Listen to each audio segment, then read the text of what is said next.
وۆڵفگانگ ئەمادیۆس مۆتسارت لە ڕێکەوتی 27 کانۆنی دووەمی ساڵی 1956 لە سالزبێرگی وڵاتی نەمسا لەدایک بووە.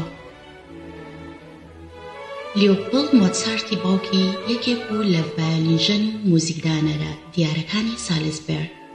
لە هەمان کاتدا کۆنسەرتماستەری سالزبێرگ کۆر بوو.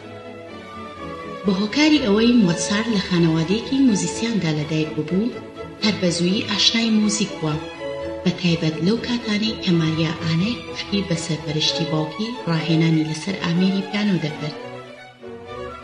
مۆتسارت هەر لە تەمەنی منداڵیەوە توانە موزیکیەکانی دەردەکەوێت و بە خێرایی بنەماکانی موزیک وەک کۆرد، ریتم، تیمپۆ، پەیژە و نۆتەکان دەناسێتەوە. مۆتسارت لە تەمەنی 5 ساڵیدا یەکەم پارچە موزیکی خۆی بۆ ئامێری پیانۆ داناوە. پاشان کاتێک کە باوکی توانە نەوازە و لێهاتوویەکەی مۆتسارت دەبینێ، بڕیار ئەدات دەست بکەن بە گەشتکردنێکی خێزانی تا پێکەوە لیۆپۆڵد مۆتسارت ماریا ئانا نمایشی موزیکی ئەنجام بدەن. ئەوان بەزوویی گەشتەکانیان بەرەو زۆرێک لە شارەکانی وڵاتانی ئەوروپا، ئەڵمانیا، ئیتاڵیا، بەریتانیا دەست پێ کرد. ئەم خێزانە موزیسیانە لە ناوازەترین و دیارترین شوێنە موزیکیەکانی ئەو وڵاتانەدا موزیکیان پێشکەش جۆگرانی خۆیان دەکرد.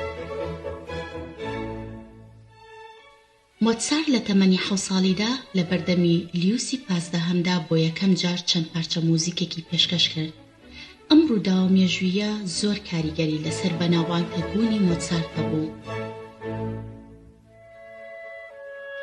مۆتسارت لە تەمەنی 23 ساڵیدا بۆ سالزبێرگی نەمسا دەگەڕێتەوە و لە کەنیسەی شارەکەی دەست بەکارکردن دەکا. هەر لەم ساڵەدا کۆرنیشن ماس دەنووسێت و پاشان لە ساڵی 1781 یەکەمین ئۆپێرای خۆی بە ناوی ئایدۆمینیۆ دەنووسێت.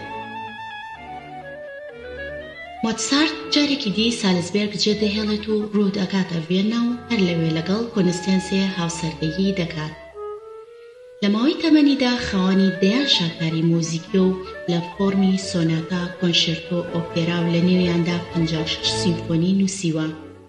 دوجار ئەم بلیمەتەی بواری موزیک لە 5 کانۆنی یەکەمی 1791 لە تەمەنی 35 ساڵیدا کۆچی دوایی کردووە.